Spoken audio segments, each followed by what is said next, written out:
Good afternoon, everyone. Welcome to the Catholic Educators Travel Primer webinar.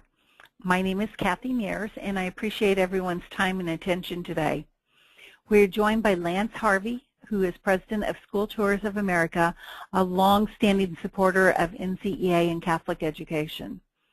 The staff of School Tours of America has 3 decades of experience working with Catholic educators and administrators to create overnight classroom field trips to the historic East Coast. School Tours of America expands the classroom walls to locations of historical significance, giving students a valuable opportunity to experience firsthand our nation's centers of history, government, culture, and commerce, and the Catholic Church in America. They do great work. During the presentation, you may ask Lance questions or provide comments by using the chat and/or question functions located in the GoToWebinar panel on the right side of your screen. To use the GoToWebinar question function, click on the question bubble, click into the bland box area, and enter your question using your keyboard, and then click Send.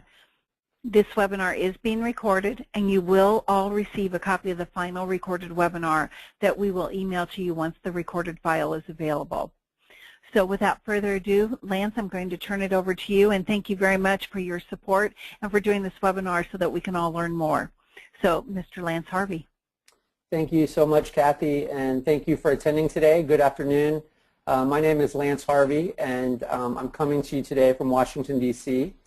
Just got out of a nice little snowstorm this week, which I'll be talking about a little bit today because what we're talking about is planning educational travel. I sincerely appreciate this opportunity. I apologize ahead of time for probably what's going to be a little bit quick delivery because, first of all, I'm a naturally fast talker and I have a lot to go over in a short period of time. And I at least hope today to touch base on some of the key points and help point you in the right direction. And of course, I'm always willing and able to talk to any of you after the webinar by email or by phone. So please feel free to submit your questions today or feel free to email me, ask me for any forms I refer to today or anything that really regards school travel with Catholics. In the interest of time, I'm not going to talk today about my favorite topic, which is the benefits of educational travel, or really how you can teach your students more in 1 week in Washington or New York or any other of these places than you probably can in a year. Because of basically time constraints. Instead, I'm going to work under the premise that the people attending today have already bought into the notion of experiential travel, and they understand the benefits. And today I'm going to focus on how can Catholic schools reduce cost and liability via good travel policies and planning, how to ensure your Catholic travel planners are using the best youth travel practices, and when should you use professionals to plan, and better yet, how do you find the most qualified professional to plan your travel? By way of quick background, I won't go into much because Kathy's already said it. My family's been in this business for 34 years. I'm an attorney as well with a specialization of civil defense work. So I am very conscientious to the liability concerns of administrators and teachers. I've served on the board of one of the nation's largest student tour companies, and literally in 2002, took literally the 10 most experienced people in this industry and formed School Tours of America. So we're a very niche boutique. We specialize in East Coast travel, and we also have specialized Catholic programming. We're the only tour company that I know of that's ever been a sponsor, a corporate sponsor, or partner with the NCEA and CASE. And it was actually through my work with CASE and the superintendents that we jointly discovered there was a need for training not only amongst the dedicated Catholic educators that take students on trips and daily field trips, but also among the administrators who actually oversee and are ultimately responsible. So in preparation for today, I've extensively, over the last 2 years really, interviewed a ton of administrators and actual travel leaders in the Catholic community, and I've reviewed extensively the travel policies of probably 75 dioceses throughout North America. Catholic educators have always been trailblazers in this industry. And one of the reasons they're so effective is their ability and willingness to immerse their students in experiences outside the traditional classroom. You guys fully embrace the reality that cultural experiences and travel opportunities are vital to cultivating a well-rounded Catholic citizen. And for starters, I've kind of broken up the models of how I see Catholic youth travel into three basic categories: extracurricular, field trips, and excursions. Extracurricular and competition trips are your general trips that relate to sporting events, football games, choir, band, debate tournaments. Usually they're local. They usually involve some out-of-town travel, but it's usually coached, and the level of risk varies depending. On a sporting event, the level of risk can be high, but generally you're talking about securing vans and getting to a competition and getting back. Pretty low maintenance. The second type is field trips, which is an out-of-school study linked to curriculum or church objectives, but these are usually day trips as well to something like a museum or a zoo, maybe for a local service project. But again, they're sometimes involve very short overnight trips. But usually these are free to students that are offered to everybody in the student body, and the level of risk is generally low on these.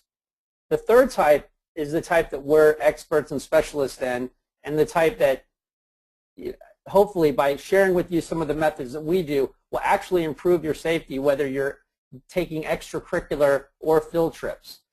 It's an optional out-of-school activity that may not be directly linked to specific curriculum expectations, but provided that it enriches students' social growth, cultural growth, or otherwise enhances the school's faith-based culture. These generally include distant travel and overnight trips to locations like DC, World Youth Day, pilgrimages to the Vatican, or service trips down to South America. And this was a concern I had with a lot of administrators. They know these trips take place. There's a lot of concern, which I'll get to. So most of the excursions are offered on holidays, spring break, summer. Some are during school time. And the level of risk of these trips generally can go all over the place. Now, before I get going further, I kind of want to break down three types of leaders and admins. The first is three types of administrators. If I have any administrators watching today, I hope that you can relate to one of these, because in my experience, this is how I've broken down the three. You've got type 1. You're intolerant of all travel. You don't like it, you don't want it, it's risky, and you enforce a no travel policy, or you try to. Type 2 is you're tolerant but nervous. You understand how popular the trips are, how necessary they are, how much parents love them, and you kind of look the other way. You might have a policy of not promoting them, but you're not going to stop them. But when that trip goes, you're definitely nervous, and you're losing a lot of sleep and probably some hair. Type 3 is the involved planner. You see the benefits. You're in it to win it. You're with the kids. You want to go on these trips. You take charge of them. And I actually have a lot of type 3s, principals and administrators that are close clients with ours. If I have any type 1s out there, the one who bans travel. Now, I promised I wasn't going to talk about the benefits of educational travel, because my best argument here is the quote you saw at the beginning. The Pope disagrees with you. He wants you to travel. So, not really. I'm kind of joking there, but I'm not. In reality, you know your school already travels, and those experiences likely involve more risk than any of the travels that I would propose. Now, I can appreciate your concerns and your belief that overnight excursions should be left to families, because generally you have liability concerns, and that's what the purpose of today's webinar is to address. But some also have money fears. They think that these excursions are too expensive for their students. Please consider this, and this is the only kind of soapbox point I intend to make today. Every academic travel study ever conducted has demonstrated that there is a convincing link between travel experiences and improved grades, improved self-esteem, graduation rates, college attendance rates. Thus, students that cannot afford this trip are the ones that need this trip the most.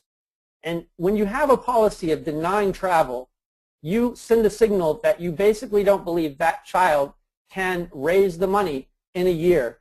Not to mention that a dedicated youth trying to improve their life and trying to go on a trip like this happens to be probably the most persuasive fundraiser on the earth.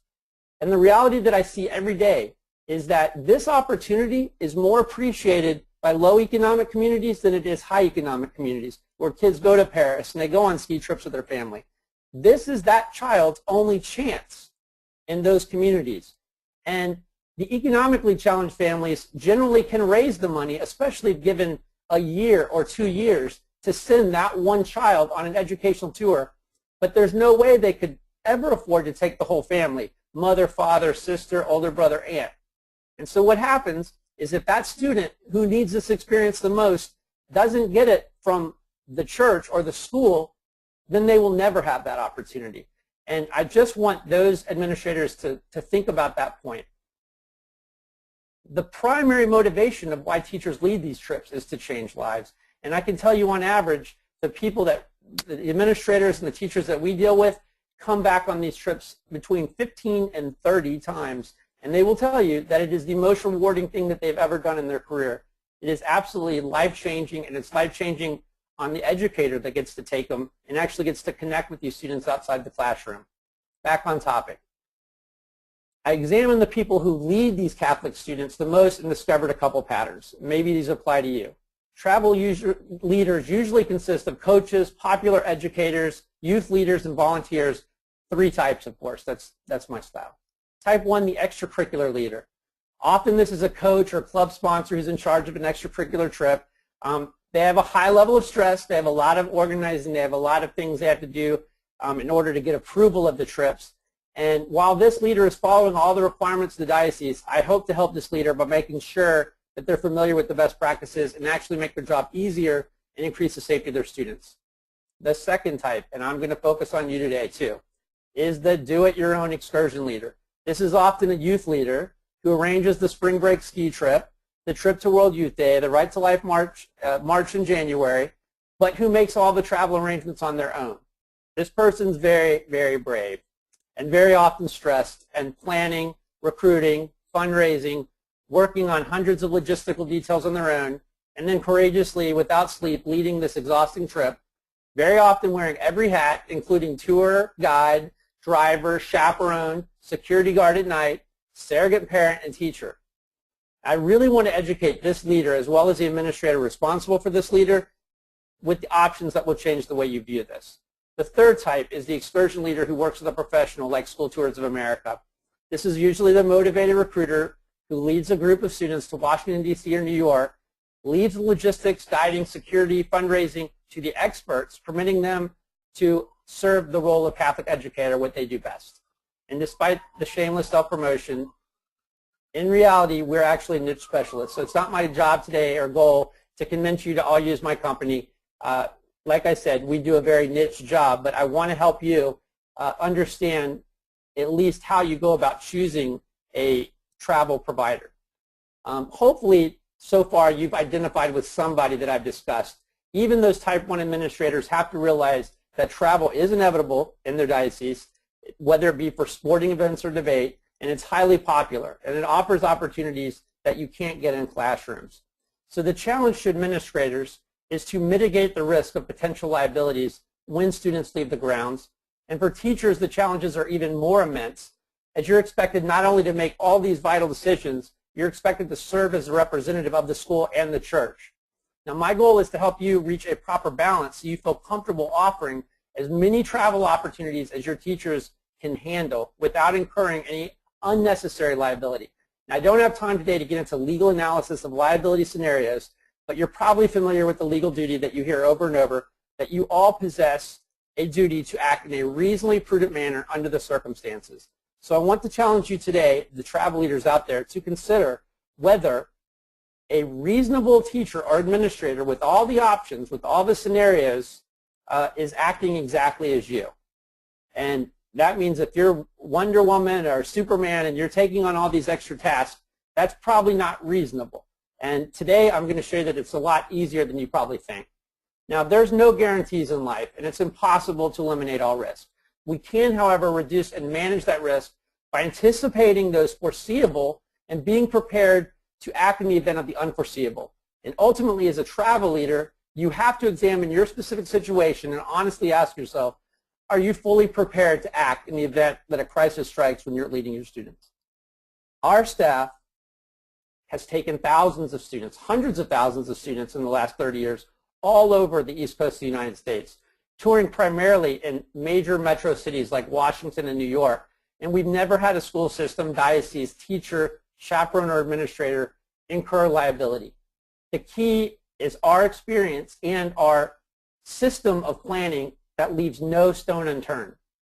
It always also requires keeping up with new technologies, new challenges, and yes, staying one step ahead of your very clever students who are always plotting, creative teenagers. I know they're all angelic when they're in your classes, but you'd be surprised to learn when they actually come on a school-sponsored trip, sometimes they plot to escape, like packs of wolves.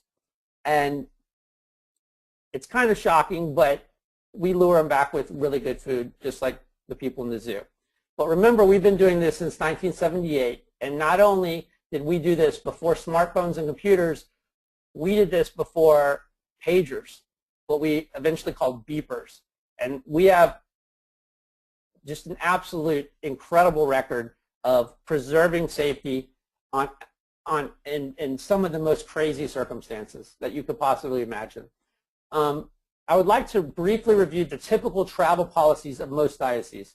Now, I've extensively researched these across North America, and overall they do reflect a great desire to facilitate learning beyond the classroom walls. The majority of these policies are based on the advice of a group that you're probably familiar with, the Catholic Mutual Group. I've seen this, the writings of this group are in almost every policy that you guys have. And really, it includes a system of administrative approval and adherence to specific practices and obtaining parent releases. Diocese policies vary greatly when it comes to level of specificity in the approval process and requirements in training of teachers and chaperones that have to undergo these trips. Typically, the recurring themes of most of these policies, most of them require a planner, a teacher, somebody, a youth director, or a volunteer, to show a valid educational or church purpose for the travel. It requires extensive requirements to gain approval. You have to obtain these waivers, obviously, by parents. And while each diocese is a little different, most follow the same risk principles, distinguishing between the types of travel based upon the perceived risk. Are you skydiving, or are you going to watch a movie? The higher the risk, the more strict the requirements. Most dioceses have some form of prohibition, which you're seeing now, going to natural disaster areas, war zones, taking private jets, ballooning, downhill skiing, wilderness, boating. I like the fact that they've distinguished these because really the worst case scenario is to lump all travel as a high-risk activity. Because while all travel has risks, sitting in the classroom today has risks. And I could see why we've eliminated some of these high-risk activities, but just like this, there's plenty left out there to do as long as we have an administrative support structure that is permitting these excursions. When it comes to excursions, the policies are very often stringent, though, on the tour leader, giving them a litany of planning and legal requirements. And while this is completely understandable, I wouldn't want people taking my kids out without considering these things too. The Catholic educator has a vocational background in teaching, not travel agent, not tour operator, and not lawyer. And the burden that we've placed on motivated Catholic educators, and I'm showing some right now, is extreme, because they have to do the funding of the trip, they have to do the training, the supervision, risk assessment, and as you can see, they're asked to perform complex risk assessments and trainings to respond to emergencies that they cannot likely anticipate. And that's what we're here to try to correct today, because there are simply too many contingencies that they can never possibly prepare for, and if one of those ever arises, they'll be ill-equipped to handle it. And so my solution is not to stop travel, but my solution is to travel smarter and to at least bring in experts when experts can help you. Here's where the diocese policies that I've seen are quite bare, if not silent, and that is on the topic of professional tour operators. Whether or not you are aware, there is an entire industry of companies that specialize in youth travel, and for the sake of brevity, I'm going to be referring to professional tour operators as PTOs from now on. Domestically, there's hundreds of these companies, internationally thousands, and as your teachers that already use them, or if you're a teacher that takes a group to DC or takes a group to World Youth Day, you're probably already familiar with several of them. The benefits of these professional tour operators are absolutely priceless. We book all the logistics, the plane, the train, the buses, the hotels, the meals, the guides, the fees and admissions, medical insurance and accident insurance to cover all participants, professional liability insurance to cover the teachers and chaperones and the diocese. We put private security guards on the floor all night, not tape, to sit outside the door to make sure that no one comes in or leaves the room. We even include gratuities. All the kids have to bring is spending money. That's it. Some companies obviously are a little different. That's a point of negotiation with the teacher. But the bottom line is that nearly every concern that's addressed in the diocese travel policies with regard to excursions is already being handled right now by PTOs throughout the United States. And these PTOs have large teams of licensed, bonded professionals. And it's just like hiring any contractor or expert. The key is finding the right one, the one that's qualified to meet your specific needs. So remember I talked earlier about that type 2 leader, the do-it-yourselfer. Unfortunately, I see this person all the time because I live in Washington, D.C. All the time I see this person that wants to save their students hard-earned money. They book everything online, airlines, hotels, food, admission tickets, and they can even buy travel insurance. I'd like to also point out if you've ever had to cash in one of those policies, it's very difficult. But most do-it-your-own teachers usually keep kids in their rooms at night with tape, or they stay up on shifts with other administrators looking outside the hall hoping that, no kid escapes. Now, you may pull it off. Go ahead. But we may pull it off once. You may take 10 trips without a hitch. But year after year, that day will come, and many will call it Murphy's Law. One of the chaperones will sprain an ankle. A student will have an asthma attack or appendicitis. A freak ice storm will hit the East Coast, maybe even an earthquake that we experienced a couple years ago. If one of those events nobody wants to talk about happens, or one of the events up above, in that moment, all of your past successes running these excursions will be irrelevant. Now, completely irrelevant. And in that moment, this is going to have paid for itself 10 times over. As a Catholic educator, think about it. You plan for emergencies every day. You guys plan for what happens in scenario A, B, C. You know where things are in your classroom. You know the emergency response. You know the protocol. You know where to go, who to call. It's ingrained in you, and it's hammered over and over by administrators. PTOs, professional tour operators like us, plan these contingencies in the traveling classroom in a venue that simply provides too many unknowns. And guess what? We just had one this week, and I get to brag about it a little bit. I'm in Washington, D.C. This week we had an emergency situation. We had 85 kids from All Saints Episcopal out of the Dallas-Fort Worth area. I know it's an Episcopal school, but you'd be happy to find out that their lead teacher is a devout Catholic. They toured Washington, D.C., or they were supposed to tour for four nights, or 3 nights in 4 days, and they were set to return on Dallas on Friday. But on Friday, the issue wasn't here in Washington. The issue was back at DFW, where they had a 4-inch ice storm and the airport was closed. And once it shuts down, you have a trigger effect. If an airport shuts down 3 days, you don't just fly out on the 4th.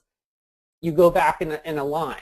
And so this happens every year. Every year, somewhere on the East Coast, we have one of these storms, or somewhere in the country, and everybody gets stranded. And when you go to the airport, there you see them, all the do-it-your-own teachers and their kids with blankets strewn out everywhere.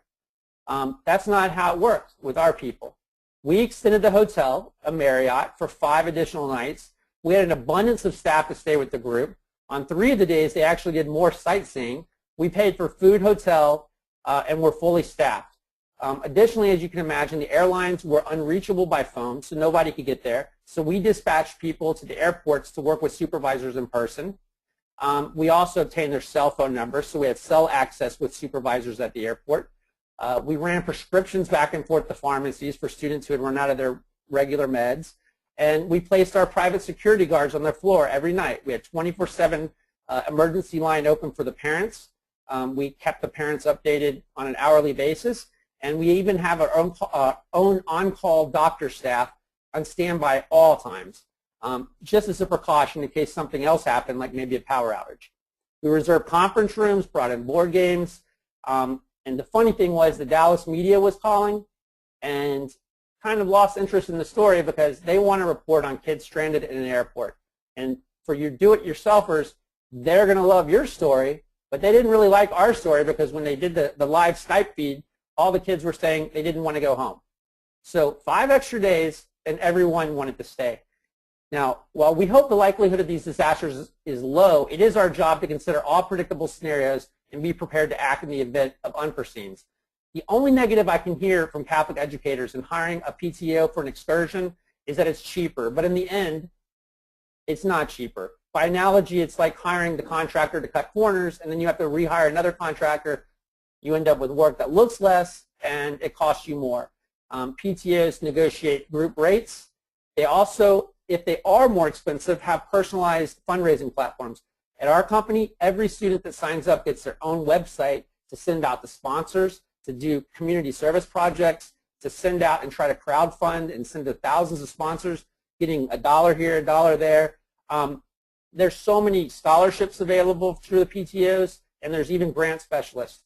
We have flexible payment plans. They get to pay over 1 to 2 years, and it's higher quality. There's no way that a teacher on their own can possibly see or do 1/4 of what they do here, not to mention that PTOs have relationships with the best guides, the best storytellers, the people who incite and inspire your kids, because this is all we do for a living. We specialize in youth travel.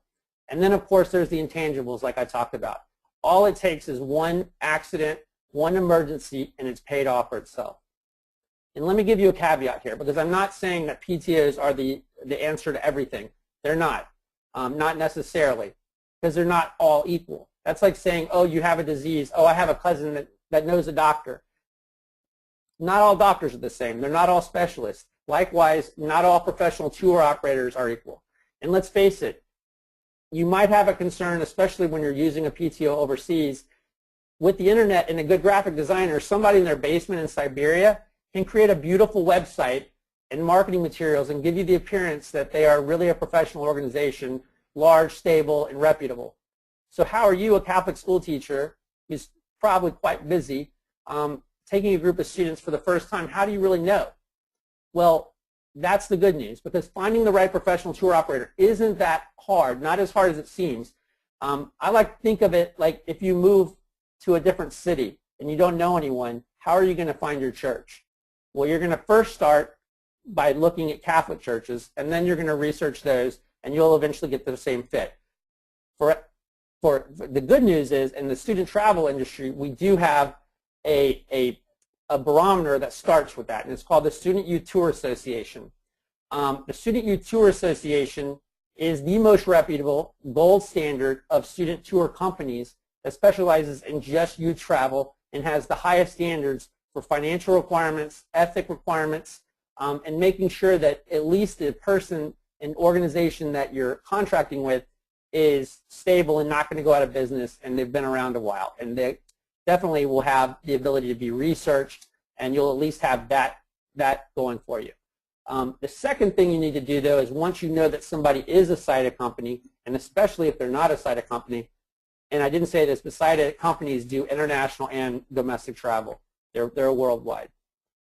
Is to research their credentials to make sure that that they're dependable, that they're safe, and that they're a quality organization. And I'll discuss this in more detail in just a second.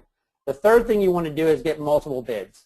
You want to obtain bids from multiple companies and make sure that you're comparing apples to apples, which requires an understanding of what the bid includes and what the bid does not include. Bids usually give companies great latitude to cut corners, and thus it's vital that you are informed. And that is the number one thing I can tell you today. Being an informed consumer is always going to help you in this industry, just like it does in every other one. The fourth thing I'd say is get it in writing. You're an important agent for your students, and you deserve to have all of their promises and representations in writing. And lastly is get relevant references. Make them give you references. Ask to speak with current teachers who travel with companies that you're working between. So if you're deciding between A and B, ask A to give you references of their customers that travel with B. Don't just ask them to give you their best friends, but ask them to give you objective comparison references. And ask other Catholic administrators as well who they've used in these. Now I want to look at a couple of these in detail, which the second tip is researching the credentials. If you've already established that they're a member of CITA, you can rest a little easier but you still need to determine their qualification to run your tour. And to try it, I would recommend going into 3 general areas: dependability, quality, safety, and quality. Now, dependability here, ask them how long they've been in business at their location. How long have they owned that business? What type of protections do they have? Cancellation policies are very important. And unforeseen expenses like this week. Are you going to be stuck with the bill? Are they going to make parents send in a credit card if your students are stuck at the airport? You need to kind of have a history of this, of understanding what they are anticipating paying. And will they provide a sample contract? Again, you want things in writing. Questions of safety include: what organizations do you belong to? What kind of insurances do you have? What kind of precautions do you take at the hotel? Do your people undergo background checks? What about a law student? And how will we communicate in that event? And ask them maybe if they'll sign off on a safety checklist too. And I'll give you a safety checklist at the end, which again shows you what a good, stable company should be offering you. Questions of quality, again, what is their expertise or specialization? Have they run this before? Just because they're a youth provider, if they run 80% of their trips in Florida and they only run a few to Washington, that might mean they're using an outside contractor to do all their groundwork. So you really want to try to stick with companies' specialty in that specialty. You want to ask them about tour guides. Again, not many people are going to go into this and harp on this like I do, but the tour guide makes or breaks the trip. That's the one with the knowledge. That's the one that's communicating with the kids. That's the one that you're going to gain everything stuff from. And some companies will provide, almost brand new hires that read off a card. So, pushing them and asking, well, how many years experience does my guide have? Can I get references on that guide? Might put the company in a little bit of an uneasy situation, but it will give you the best chance of getting the great guide. Unfortunately, in this industry, like all of them, the squeaky wheel gets the grease, the oil, if I'm saying that right. The more you ask, the more you're informed, the more you expect of them, much better trip for your students, much better price, much better value. Ask where your hotel is going to be. So many of these companies will say, yeah, you're staying in a Marriott, but they don't tell you it's 60 miles out of town. You're going to lose an hour of sightseeing each morning and night. And that hotel might be costing them, up to 60% less than a hotel closer in. And ask them if they do their own tour operations on the ground, or are they going to outsource it to another outfit? And what is the number of times a teacher travels? Ask them some statistics. Looking closely at the third bit, obtaining competitive bids, it's vital, but again, you've got to really ask the tough questions. Chaperone ratio, usually they're giving you a free chaperone for every 6, 10 to 15 people. Make sure that that is what you need. Also on the price, ask them about the location of the hotel, which I said, the type of the hotel. Is it a 3 or 4 star? Is it a motel? Is it going to have outside entrances, closed hallway entrances? You want to know about the meals. Some provide 2 meals a day, some provide 1, some provide all 3. Ask them what type of meals. Breakfast is commonly a place that a company can save a lot of money by giving you a continental breakfast, which is toast and a biscuit, and your kids are going to be starving by lunch. And if they don't provide it, if they say, well, we're saving you money to only include 2 meals a day, you better set aside that money and collect it before you go on the trip, because kids do have a tendency to spend money on souvenirs over food. Again, ask them about the quality of the tour guides. Ask them about what kind of tour support they have. Are they going to have a member of the company with you on tour? Are they going to spend the night at the hotel? At 2 in the morning when you have a medical emergency, are you going to be able to knock on the door of somebody at the company? Are you going to be on a cell phone trying to call someone and wake them up at home? Ask them what type of security is included.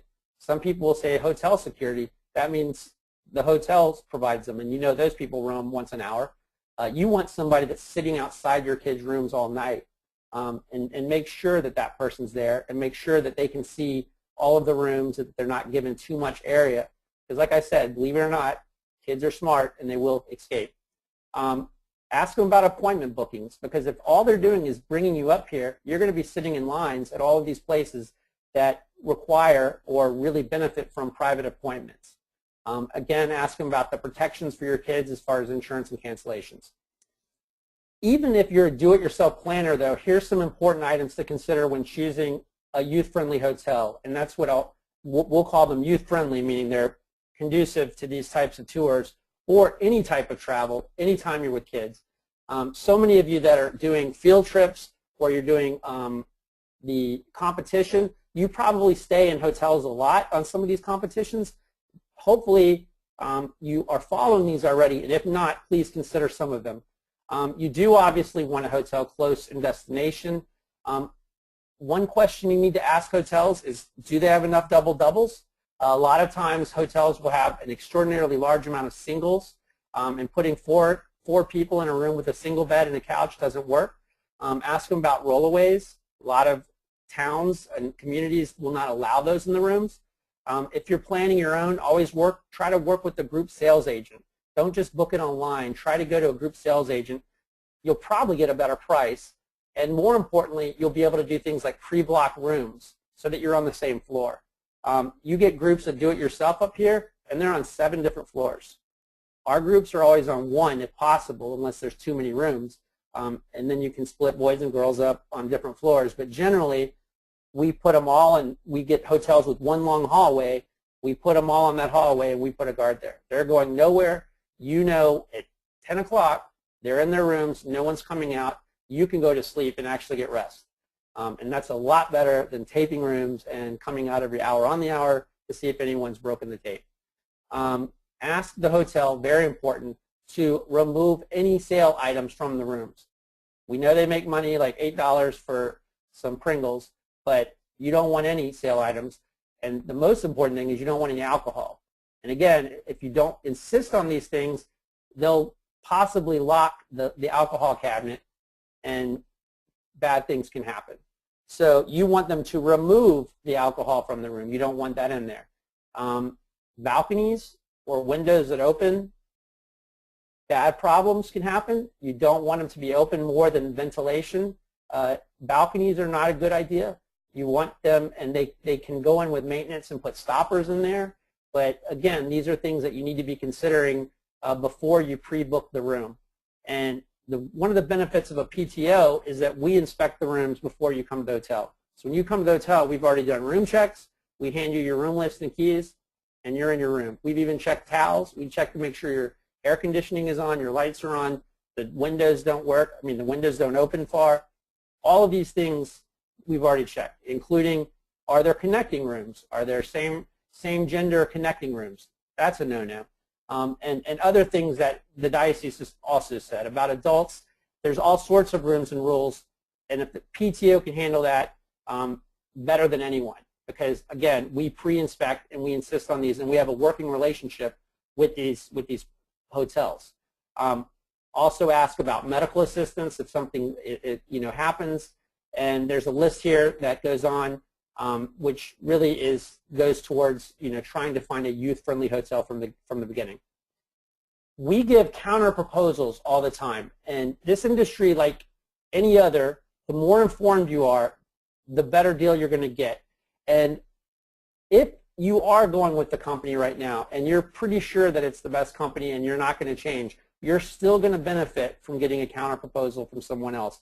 And all the time, we offer counter proposals, what we think is our fair price, and you would be amazed at how much difference the other company comes back, drops their price, all these scholarships become available, things that haven't happened for years, all of a sudden, just because the person, a loyal customer, has asked for another bid to see if they were getting a good deal. Over the course, please have contracts, cover everything, get everything in writing. Finally today, how are we doing on time? Okay. With the time remaining, I've got a couple of helpful checklists regarding safety, too, and a basic outline. For safety protocols, creating a security checklist that tour companies or vendors should have to sign is a good idea. Furthermore, these are things that even if you're a do-it-yourselfer, you need to be considering. Curfew, that needs to be obviously set, and that needs to be an understanding between you and your students and the guard. Kids are going to come out all night and say, well, I get to get ice. There's no ice. There's nothing. When they're in their room, they're in their room. You also need to establish that if you do have a professional guard on the floor, that guard is not to enter the room or open the room. That guard is to give a warning knock to keep the noise level down, and if it persists, then they're to wake you up. And we tell kids all the time, even if it's me, even if it's this guard, you don't open the door unless your chaperone is there. And that's a policy that you need to go over and over, because there's all sorts. I mean, a kid is not going to know whether that's the correct bonded guard out there. So they need to be told, even to the guard, they don't open the door, that they have your cell or they have your room number or something, that, unless the fire alarm is going off and, there's a mass chaos outside, they're not to come outside unless you are there. Make sure that the company provides bonded professional guards that are stationed on the floor, that are background checked. Another thing is, will that company provide you identification documents? And the key here is that give you access so that if you get lost, your kids can call a 24-hour number that's answered, that's toll-free, that there's no charge to report where they're at, and that the parents can call. That's very essential. It says the buddy system, students should always be with a buddy at all times. They shouldn't leave the group unless they have permission to, and if they do leave the group, they should be with the buddy. Require that your company or you have cell phones, that all tour staff will carry cell phones. Today, too, I'll tell you, if something happens in a major city, like the earthquake happened a couple years ago, cell phones will not work. SMS texting will work usually. So always get a mass text program, an app, or something. There's plenty of them out there. They're very easy to find. Get every kid's number on that app, so not only can you mass text people to say, hey, we're going to leave the museum in 10 minutes, but you can also text them in an emergency as well as their parents back home. And make sure they have a detailed emergency plan, that you know what's going to happen in the event of evacuation. Your driver knows the routes. You know the routes. You know who to call, because a lot of times you're going to be out, they're going to drop you, and you're going to have a meeting place. But if something happens, you need to, as a planner, know where you're going to go and who you're going to call. Drivers, guides, security guards all go over regular background checks. That needs to be required, especially in today's life, in today's world, litigious world and scary world. Finally, I've got on here a sample tour planning timeline to help some of you. If you're planning an excursion or one of these trips, this kind of gives you a brief outline that between 18 and 24 months, you need to start thinking about that trip, the destinations, the costs, and start contacting PTOs to actually bid the cost. Up to a year, you need to start kind of the recruiting process, setting the departure and return dates, get your chaperones lined up, find other chaperones that the kids like and will want to go with, and that have good disciplined reputations as well. Contact airlines and motor coaches, start promoting your tour as soon as you can. Early participants start signing up 6 to 9 months, and again, really that process doesn't end until you put a registration deadline on it. You can continue to recruit 4 months prior, you promote the trip and follow up with the people who have an interest. 3 months prior, you really need to have everything deadlocked in, have final payments in, because that's when the airlines are going to be requiring their final payments as well. 1 month prior, you really need to start having meetings with people and filling out emergency contact cards, etc. One piece of advice I would give is that having an open communication with the parents from day one, setting the expectations with the students from day one, and then as you approach the trip, having a parent-only meeting so that the parents and you are on the same page, so that they know that if something's going on and if you need to do a behavior correction, and calling that parent may not be, may not promote a panic. You may let them know, hey, if I call, it's not going to be, an emergency per se. I just want you to treat it that way. It's because I'm having an issue with your son. Do the same with the kids. And the thing that we see the most effective is when you actually sign a contract with the student, which lays out these are the expectations expected of you, and here's the consequences of what happens if you don't fill it. And when students have that in writing, whether or not they're a legal signee to a legal contract, in their mind, it makes a huge difference. because it's something you can pull out and say, hey, didn't you sign this? Didn't you also sign that, if you violated this, you were going to be stuck with a chaperone all day or cleaning the bus or, in worst case scenario, sent home? When you have those things up front and when you have that open communication, I can't tell you what a difference it makes. I'm sorry that I could go on for 5 hours about different resources, so what I want to do is talk about where you can find some additional resources. Our website, we have a resource, a fundraising center, which really has great fundraising tips, companies, methods for fundraising. It also has helpful links on getting grants for travel. It also has helpful youth scholarship links. The second thing is we have helpful forms on there, room list forms, pre-booking forms. If you're planning a trip to DC, for instance, we have how to get a Capitol appointment, how to get a White House appointment, just your generic forms that you should be trying to fill out, 9 months to a year in advance to try to secure your spot at some of these really hard to get places. And third, that I think is most relevant, is we have a blog called School Tours Times.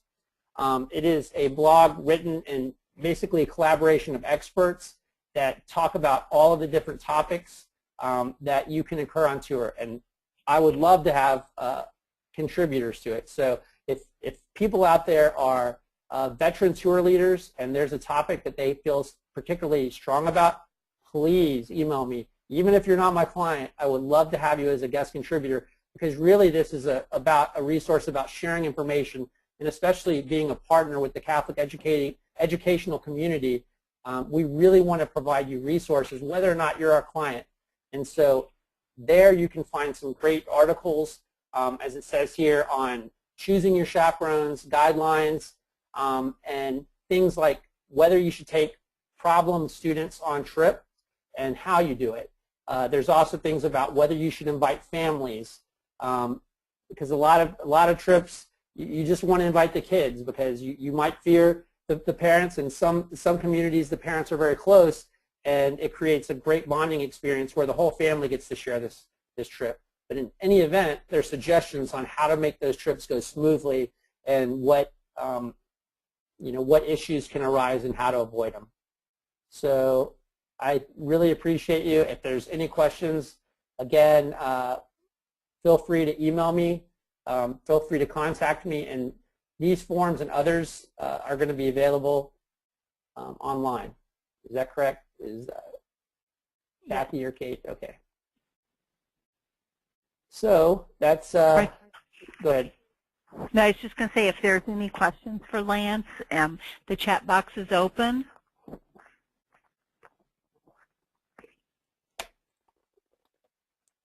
He's done a nice job of laying everything out there, so thank you.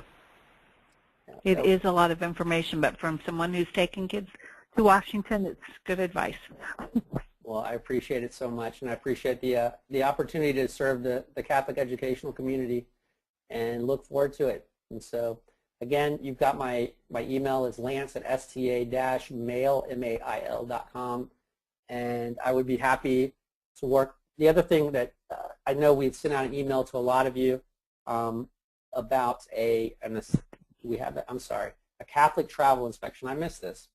As an additional courtesy to today, if you do have a group traveling at all, and you want us to give you an opinion about where you can improve that trip, where you can save money, questions you want to ask, this is kind of like a 40 or 50 point inspection we'll do on your current trip.